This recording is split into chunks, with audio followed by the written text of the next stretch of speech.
సంస్కృతి సంపద YouTube channel తరపున అందరికీ స్వాగతం. శ్రీమద్ భగవద్గీత ఆధ్యాత్మిక రహస్యాలు అనే శీర్షికలో శ్రీ త్రినాథ్ గారు ధారావాహిక ప్రసంగం చేస్తున్నారు. వారి ధారావాహిక ప్రసంగంలో ఈరోజు 542వ ప్రసంగం చేస్తున్నారు. శ్రీ త్రినాథ్ గారికి స్వాగతం. నమస్కారం అండి. ఓం శాంతి. శ్రీమద్ భగవద్గీత ఆధ్యాత్మిక రహస్యాలు ఈ యొక్క కార్యక్రమాన్ని తిలకిస్తున్నటువంటి సోదర సోదరిమణులందరికీ కూడా హార్దిక స్వాగతం, సుస్వాగతం, నమస్సమాంజలి. ముందుగా ధార్మికము ఆధ్యాత్మికము విషయము మరొక విషయాన్ని మీ దృష్టికి తీసుకొని వస్తున్నానండి. ఇది చాలా ముఖ్యమైన విషయము. ఎందుకంటే ఈ రోజున ఆధ్యాత్మికత, స్పిరిచువాలిటీ అన్న శబ్దాన్ని యాక్యురేట్గా అర్థం చేసుకోలేదు. వాస్తవిక అర్థం ఏమిటో అర్థం చేసుకోకుండా ధార్మికము ఆధ్యాత్మికము రెండు కలిపే మాట్లాడుతున్నారు. ధార్మికమే ఆధ్యాత్మికము, ఆధ్యాత్మికమే ధార్మికము. ఎందుకంటే ఆధ్యాత్మికం అనే విషయాన్ని భగవంతుడు మన దృష్టికి తీసుకొని వచ్చాడు. అర్థమైందండి? ఆ విషయాన్ని మనం భగవంతుడిని తెలుసుకున్నప్పుడే ఆధ్యాత్మికత యొక్క స్పష్టత మనకి అవగతం అవుతుందండి. అర్థమైందండి? ఇప్పుడు నేను ఒక విషయాన్ని చర్చిస్తాను. మనం మామూలుగా క్రియేటర్, క్రియేషన్ అంటాం. రచన, రచత అంటారు. రచన, రచత. క్రియేషన్ అంటే రచన, అంటే భగవంతుడి యొక్క సంపూర్ణ సృష్టి యొక్క రచన. దాన్ని ఏమంటారు? క్రియేషన్ అంటారు. అర్థమైందండి? ఎవరు దాన్ని రచించారు? వారు అంటే భగవంతుడు, పరమాత్మ, ఈశ్వరుడు. వారిని రచత అంటారు, అంటే క్రియేటర్ అంటారు. అర్థమైందండి? ఈ క్రియేటర్, క్రియేషన్ ఈ స్పష్టత మనకి అర్థమైనప్పుడేనండి మనం ఆధ్యాత్మికత పట్ల మనకి మక్కువ కలుగుతుంది. లేకుండా ఉంటే మనము ఈ జ్ఞానం లేకపోతే మనం మామూలుగానే వెళ్ళిపోతాం, దేహభ్రాంతిలోనే జీవితాన్ని గడిపేస్తాం. మరొక విషయం, ఇప్పుడు మామూలుగా మనకి 3 సమయాలు, 3 స్థితిగతులు చెప్తాను మీకు. సత్యయుగం ఒకటి, కలియుగం ఒకటి, మరి మధ్యలో ఈ రిపేరింగ్ యుగము సంగమ యుగము. సంగమ యుగము అంటే ఆత్మల యొక్క పరివర్తన యుగము, పరమాత్మతో సంగమించేటువంటి యుగము. రాజయోగము ద్వారా సంస్కార పరివర్తన చేసుకునేటువంటి యుగము. దీన్ని రిపేర్ యుగం అనొచ్చు, ఆత్మ పరమాత్మల యొక్క మిలనము అనొచ్చు, లేకపోతే సంగమ యుగం అనొచ్చు. ఇప్పుడు ఈ 3 స్థితిగతులు ఉన్నాయి. కలియుగములో ప్రతి ఒక్కరికి 2 తల్లిదండ్రులు ఉంటారు, జతలు 2 తల్లిదండ్రులు ఉంటారు. అర్థమైందండి? 2 తండ్రులు, 2 తల్లులు. ఎట్లాగా? ఒకటి భౌతికంగా మనకి జన్మనిచ్చినటువంటి తల్లి తండ్రి, వారు నంబర్ 1. రెండవది భగవంతుణ్ణి కూడా మనము త్వమేవ మాతాచ పితా త్వమేవ అంటున్నాం. అంటే భగవంతుడు మనకి తల్లి తండ్రి రూపంలో మనకి ఆ విధంగా మనము గౌరవిస్తూ ఉన్నాం. సో 2 తల్లి తండ్రులు 2 ఉన్నారు. ఇప్పుడు మనము సత్యయుగం తీసుకున్నాం అనుకోండి. సత్యయుగము, కృతయుగము, గోల్డెన్ ఏజ్ అంటారు. అర్థమైందండి? ఇక్కడ మనకి ఒకే తల్లి ఒకే తండ్రి ఉంటారు, 2 ఉండరు. ఎందుకంటే అక్కడ ప్రాలబ్ధాన్ని మనం అనుభవం చేస్తున్నాం. అక్కడెక్కడ పూజలు చేయటం, హే భగవంతుడా నన్ను రక్షించు అలా పిలవడం అంటూ ఉండదు. అక్కడ కేవలము మనకి జన్మనిచ్చినటువంటి తల్లి తండ్రి మాత్రమే. అర్థమైందండి? సత్యత్రేతాయుగాల్లో కేవలము ఒకే తల్లి ఒకే తండ్రి. ఇక్కడ మనకి కలియుగంలో 2 తండ్రులు 2 తల్లులు. ఇక్కడ సంగమ యుగములో 3 ఉంటారండి. అది ముఖ్యంగా చెప్పవలసిన విషయం అదనమాట. సంగమ యుగములో ఒకటి జన్మనిచ్చిన తల్లి తండ్రి, రెండవది భగవంతుడు తల్లి తండ్రి, మధ్యలో భగవంతుణ్ణి మనకి అనుసంధానం చేసేటువంటి ఆ యొక్క శరీరం ఏదైతే మాధ్యమంగా మనము భగవంతుడు తీసుకున్నాడో ఆ శరీరాన్ని బ్రహ్మ అన్నారు కదా. బ్రహ్మ తనువు ఆధారంగా ప్రజాపిత బ్రహ్మ అని నామకరణం కూడా చేయడం జరిగింది. ఒక యజ్ఞాన్ని రచించారు. సో ఆ ముఖార విందము నుండి నిరాకారుడు జ్యోతిస్వరూపుడు, ఆ ముఖార విందము నుండి చెప్పినటువంటి జ్ఞానమే ఈ యొక్క ఈశ్వరీయ జ్ఞానము. అదే భగవద్గీత యొక్క సారము. అక్కడ ఆ బ్రహ్మని కూడా మనము తల్లి తండ్రిగా తీసుకోవచ్చు. దాన్ని ఆ బ్రహ్మని ఏమంటారంటే అలౌకిక అంటారు. అలౌకిక తల్లి తండ్రి. అర్థమైంది? అలౌకిక తల్లి తండ్రి. ఇక్కడ మనకు జన్మనిచ్చినటువంటి తల్లి తండ్రి స్థూలము.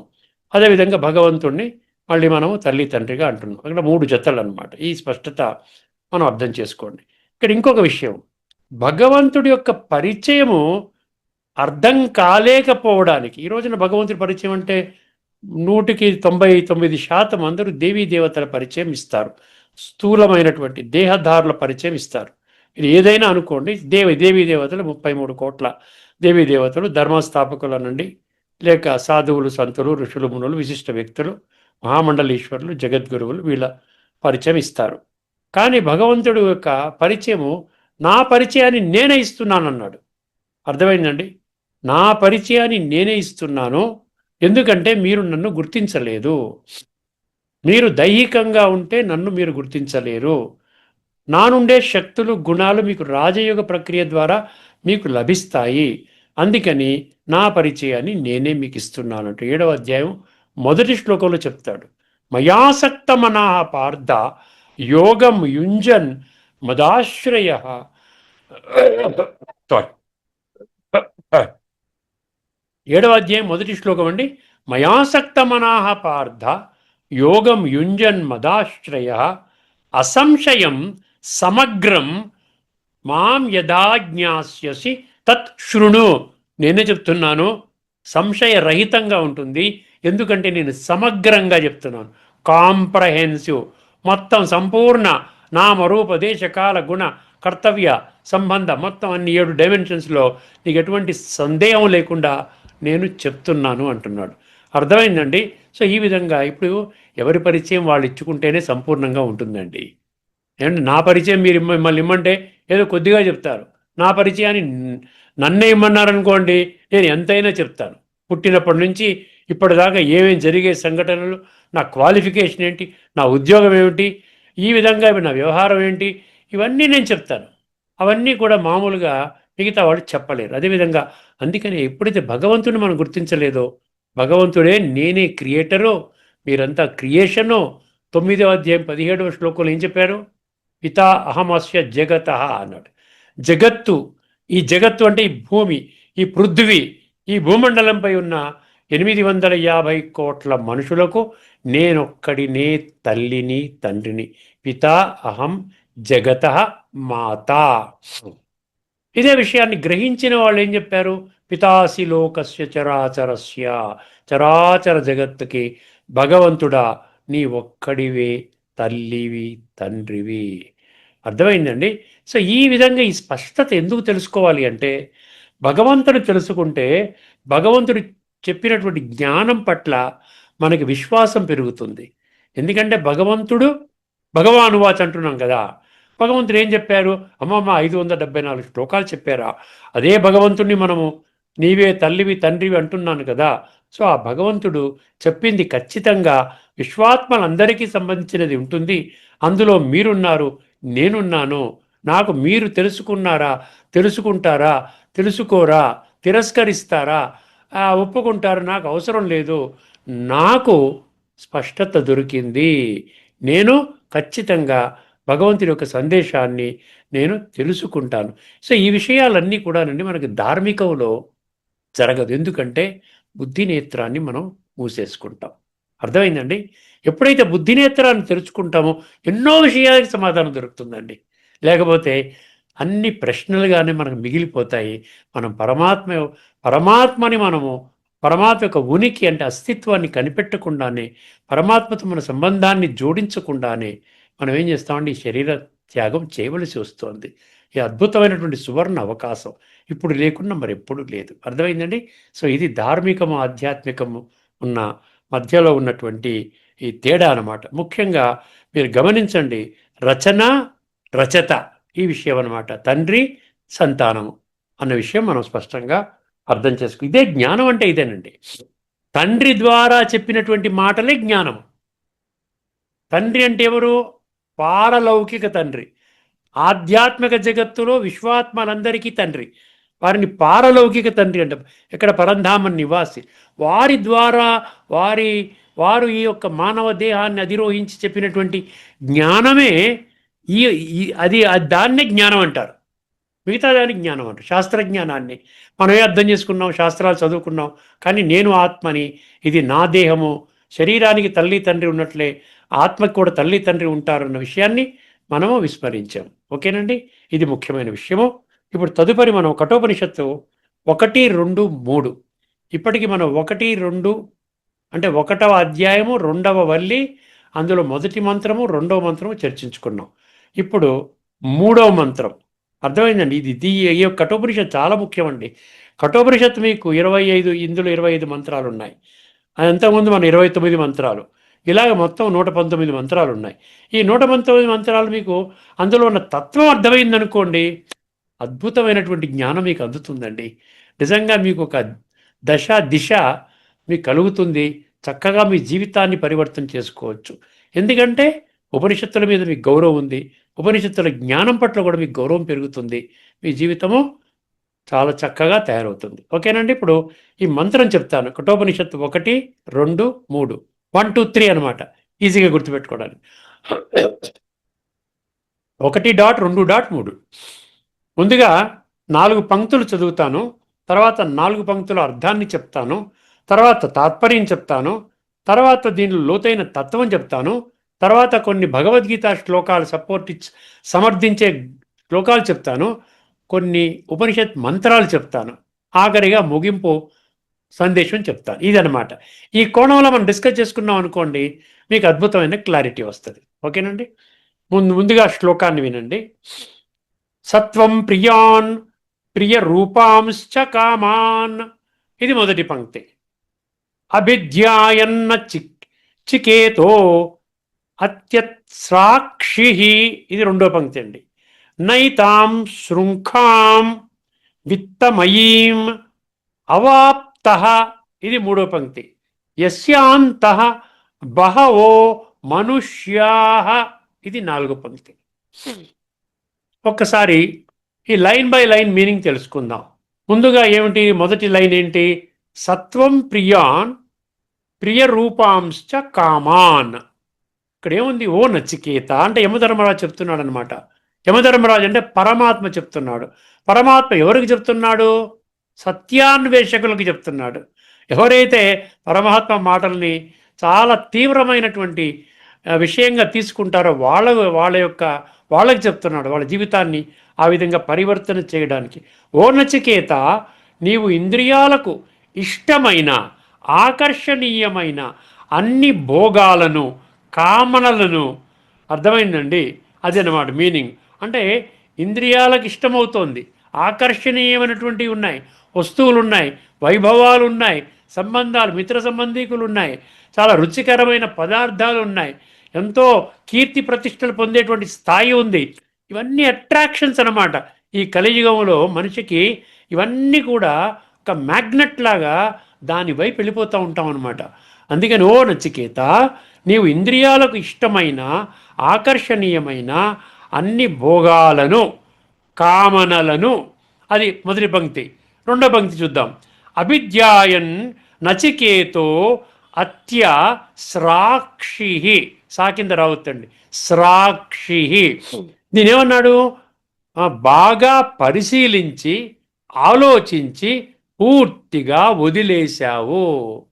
చూసారా, మొదటి పంక్తితో కలిపి చదివితే, ఓ నచికేత, నీవు ఇంద్రియాలకు ఇష్టమైన ఆకర్షణీయమైన అన్ని భోగాలను కామనలను ఏమైంది? బాగా పరిశీలించి ఆలోచించి పూర్తిగా వదిలేశావు. చూసారా, వెంటనే వదిలిపెట్టలేదంట, ఎంతో ఆలోచించాడు నచికేతుడు. దీనివల్ల ఉపయోగమా, నాకు నష్టమా, ఇది నిత్యమా అనిత్యమా, అర్థమైంది. దీనివల్ల సంస్కార పరివర్తన జరుగుతుందా జరగదా, అర్థమైందండి. దీనివల్ల ఆత్మజ్ఞానం వస్తుంది, ఆత్మశుద్ధి అవుతుందా అవ్వదా, ఇలాగా పరిశీలించి పరిశోధించి ఆలోచించి నీవేం చేసావు? ఒక నిర్ణయం తీసుకున్నావు, నాకు ఆత్మజ్ఞానం తప్ప ఇంకేం అక్కర్లేదన్నావు.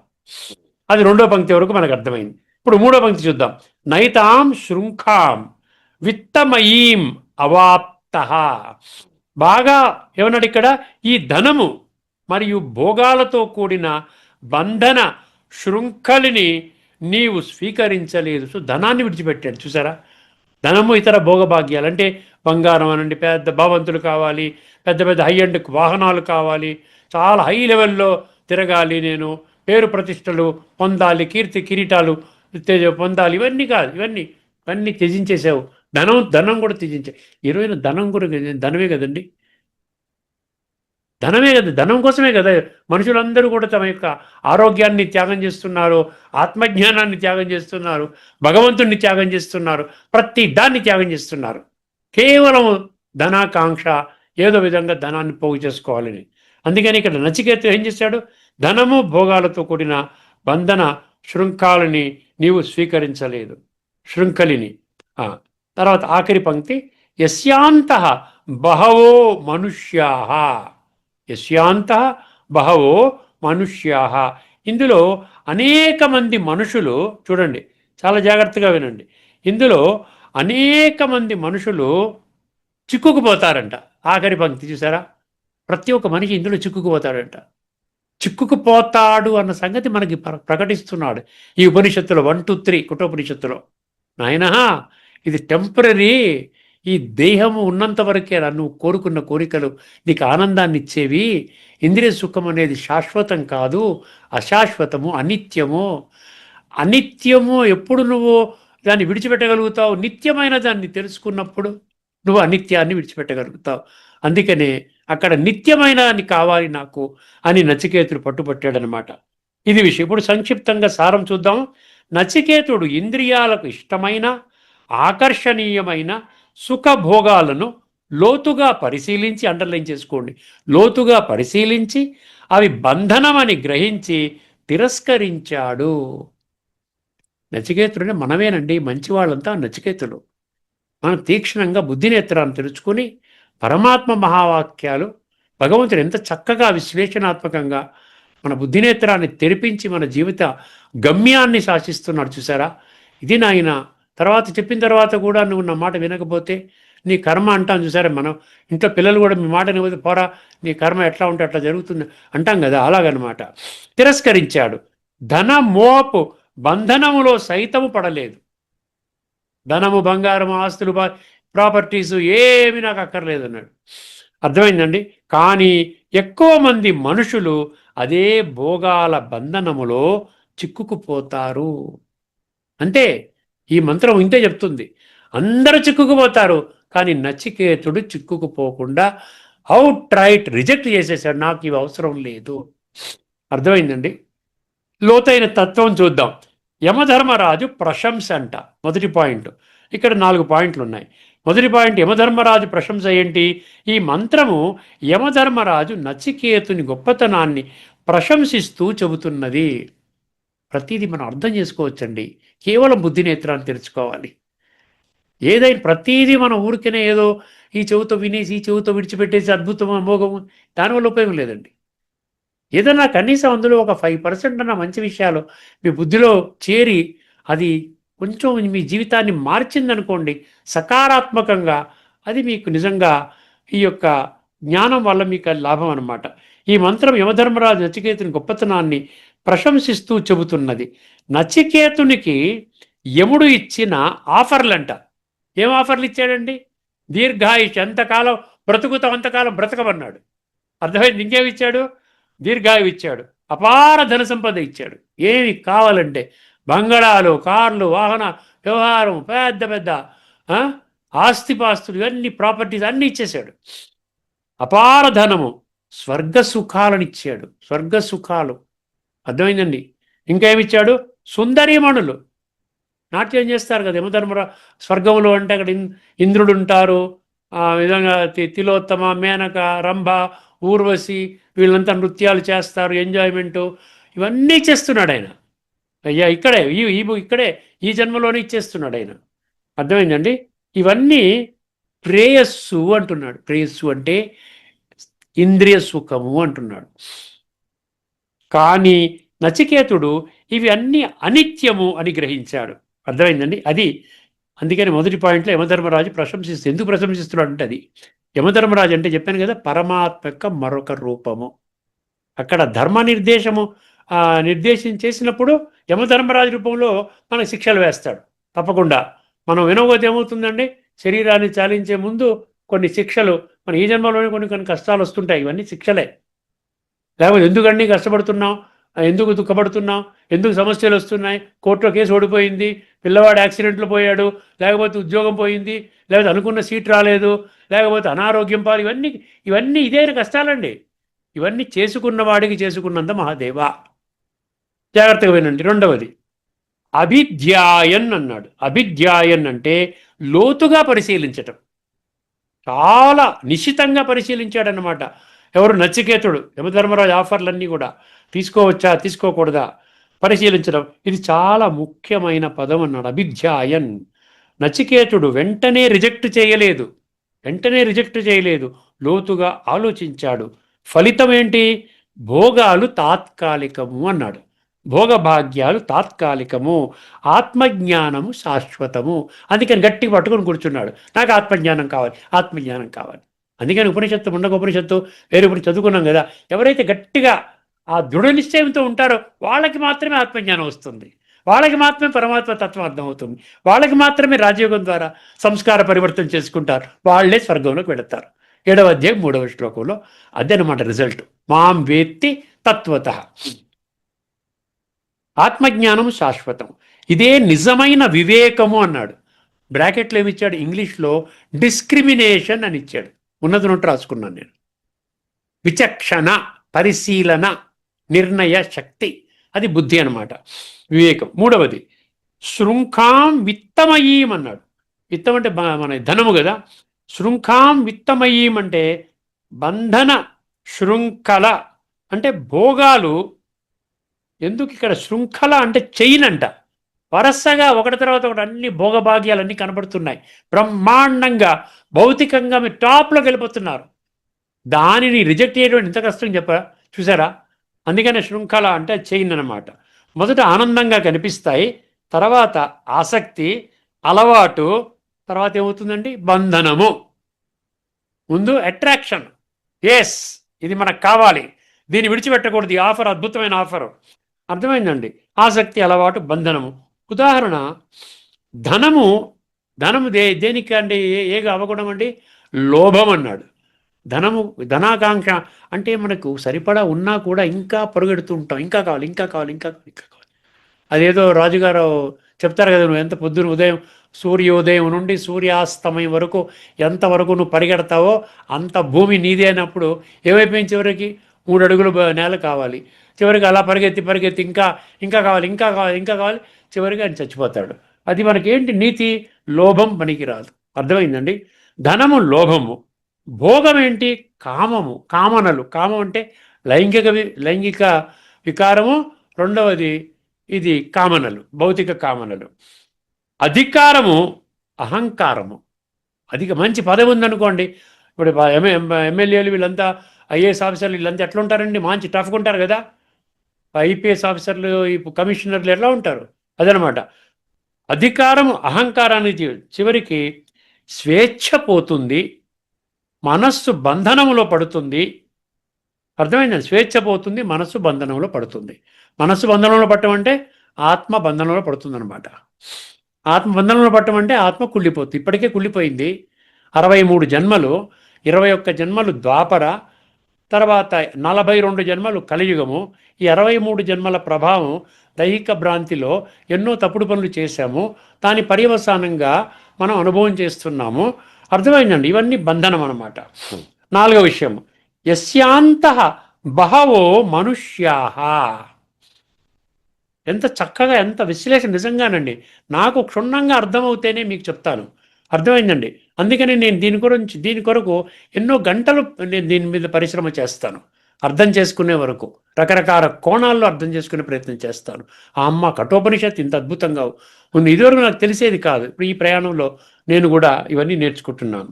వర్తమాన ప్రపంచ స్థితి అనమాట. యస్యాంతః బహవో మనుష్యా. మనుష్య అంటే ఈ భూమండలం మీద ఉన్న 850 కోట్ల మనుషులు. ప్రపంచంలో పరిస్థితి ఇదే అంటున్నాడు. ప్రపంచ పరిస్థితి, వర్తమాన ప్రపంచ పరిస్థితి. యముడు చెప్తున్నాడు, ఎక్కువ మంది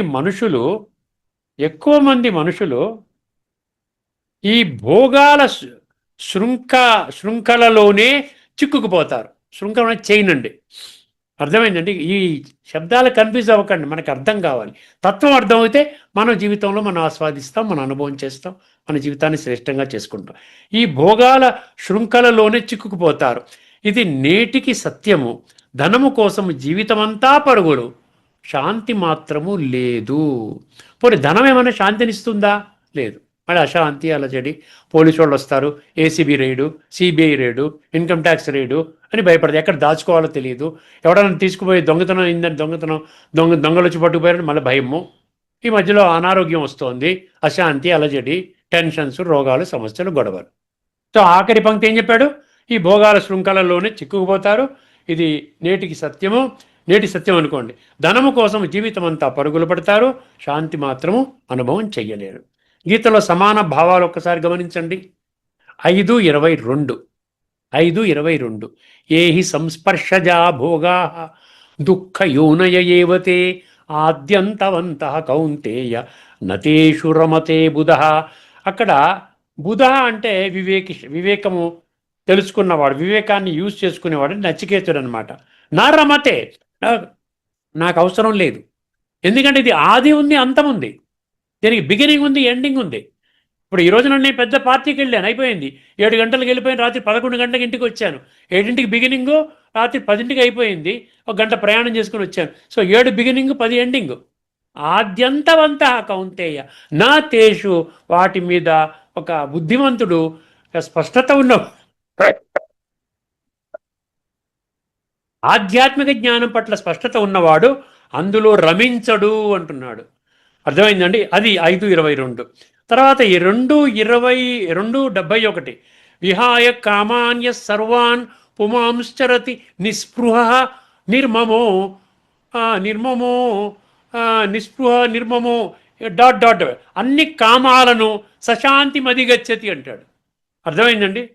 విహాయ కామాన్య సర్వాన్ పుమాంశ్చరతి నిస్పృహ నిర్మమో నిరహంకార సశాంతి మదిగచ్చతి అంటాడు.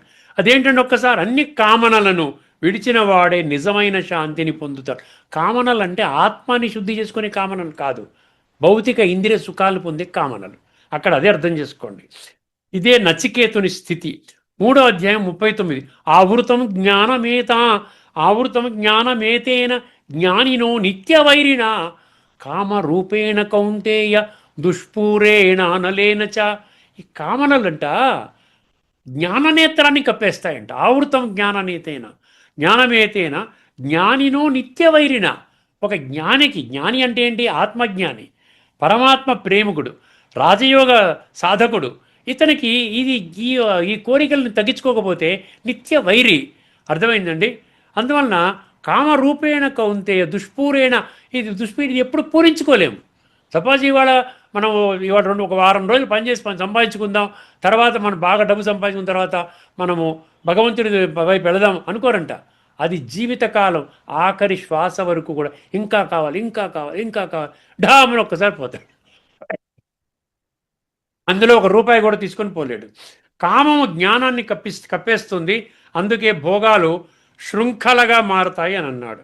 16:21 త్రివిధం నరకస్యేదం ద్వారం నాశనమాత్మన కామ క్రోధ తథా లోభ తస్మాదేతత్రయం త్యజేత్. ఈ 3 నరకానికి ద్వారాలు. ఇప్పుడు ఆధ్యాత్మిక దృష్టికోణము, ఈ మంత్రము ఏం చెప్తుందంటే కరెక్ట్గా మనకి గీత చెప్పినటువంటి ఆధ్యాత్మిక జ్ఞానాన్ని కరెక్ట్గా సరిపోతుందండి. ఇది ఎలా సరిపోతుంది? ప్రేయస్ అంటే ప్రేయస్ ఇది కూడా కామ వికారము, ఇంద్రియ సుఖాల పట్ల ఆకర్షణ, ఇది ప్రధాన బంధనము. 2 విత్తమయి శృంఖల, మాయ, ధనము, సంబంధాలు, శరీరము, ఇవన్నీ మాయ బంధనాలు. 3 నచికేతుడు అంటే ఏమిటి? ఒక యోగి ఆత్మ. నచికేతుడు అంటే ఒక యోగి ఆత్మ, రాజయోగం చేసేటువంటి వాడు. వివేకముతో ఎంపిక, ఆత్మజ్ఞానం కోసం త్యాగం చేస్తాడు. 4వది శ్రేయస్ మార్గము, నేను ఆత్మను అన్న ఆత్మ అనుభవం చేస్తాడు, పరమాత్మతో యోగం చేస్తాడు. ఆఖరిగా 2 మహావాక్యాలు ఉన్నాయండి. ఆచరణలో మనకు ఏం పాఠం నేర్పిస్తోంది ఈ శ్లోకం, మనకి మంత్రము? మనము కూడా మనల్ని మనం అడగాలి, నేను శ్రేయస్సు ఎంచుకుంటున్నానా లేక ప్రేయస్సులోనే చిక్కుకుపోయానా? అర్థమైన చిన్న చిన్న మార్పులు, ఆసక్తి తగ్గించడము, ఆత్మస్మృతి పెంచడము, యోగ సాధన. సంక్షిప్త సారము, నచికేతుడు భోగాలను పరిశీలించి అవి బంధనమని గ్రహించి పూర్తిగా తిరస్కరించాడు. అందుకే అతను శ్రేయస్ మార్గానికి అర్హుడయ్యాడు. ఇప్పుడు ఇందులో 2 మంత్రాలు ఉన్నాయండి. మన ఉపనిషత్ మంత్రాలు, దీన్ని సమర్థించే మంత్రాలు చెప్తాను, జ్ఞాపకం వినండి. దాంతో అయిపోతుందండి. ఒక చిన్న పారాగ్రాఫ్. ముండకోపనిషత్ 1, 2, 12. పరీక్ష లోకాన్ కర్మచితాన్ బ్రాహ్మణో నిర్వేదమాయ నాస్త్య కృతేన. దీని మీనింగ్ ఏంటి? కర్మల ద్వారా లభించే భోగాలు శాశ్వతము కావు. చూసారా? ముండక 1 to 12 అనమాట. ఇది నచికేతుని అభిధ్యాయన్ అంటే ఆలోచించాడు కదా, భావానికి సమానం. ఈశావాస్యోపనిషత్తు నంబర్ 1.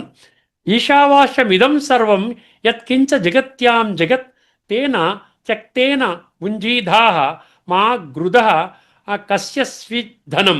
త్యాగముతోనే జీవించాలి, ఇతరుల ధనముపై ఆశ పెట్టుకోకూడదు. అర్థమైందండి? త్యాగం చేయాలి అంటే దేహాభిమానాన్ని త్యాగం చేయాలి, భోగభాగ్యాలని, ఇంద్రియ సుఖాలను త్యాగం చేయాలి. ఇదే భోగాలను విడిచి మార్గము. ఆఖరిగా కఠోపనిషత్తు 1, 2, 1. అక్కడ అన్యశ్రేయో అన్యదుతైవ ప్రేయ అన్నాడు. అంటే శ్రేయస్సు మరియు ప్రేయస్సు. నచికేతుడు శ్రేయస్సును ఎంచుకున్నాడు. తర్వాత కఠోపనిషత్తు 1.2.2 శ్రేయశ్చ ప్రేయశ్చ మనుష్యమేత. అంటే ధీరుడు అక్కడ మందబుద్ధి గలవాడు. ధీరుడు శ్రేయస్సును ఎంచుకుంటాడు, మందుడు ప్రేయస్సులో పడిపోతాడు. ముండకోపనిషత్తు 3.2.3 నాయమాత్మ ప్రవచనేన లభ్య. భోగాల ద్వారా కాదు, ఆత్మజ్ఞానము ద్వారా మాత్రమే పరమసత్యము లభ్యము. ఆఖరి మహావాక్యం అండి. ఆధ్యాత్మిక దృష్టిలో సమగ్ర సారము. ఈ అన్ని మంత్రాలు ఒకే విషయం చెబుతున్నాయి. భోగము = ప్రేయస్సు = బంధనము అంటే శృంఖల. త్యాగము మరియు యోగము ఇది శ్రేయస్సు, విముక్తి. ముఖ్యంగా కామము అంటే అది జ్ఞానము నాశనం చేస్తుంది. ఆవృతం జ్ఞానమేతేన జ్ఞానినో నిత్యవైరిన అన్నా చూసారా? వివేకము భోగాన్ని తిరస్కరిస్తుంది, యోగము ఆత్మను విముక్తం చేస్తోంది. ఒకే ఒక్క లైను. నచికేతుని త్యాగము ఎక్కడుందని? గీత మరియు ఉపనిషత్తుల సమగ్ర ఉపదేశము. ఇక్కడితో మన చర్చను ముగించుకుందామండి. తదుపరి ఎపిసోడ్లో మీకు ఒక అద్భుతమైనటువంటి గీతా శ్లోకంలోని లోతైన తత్వాన్ని మీ దృష్టికి తీసుకొని వస్తాను. అంతవరకు సెలవు. అందరికీ నమస్కారం. లోకా సమస్తా సుఖినో భవంతు. ఓం శాంతి.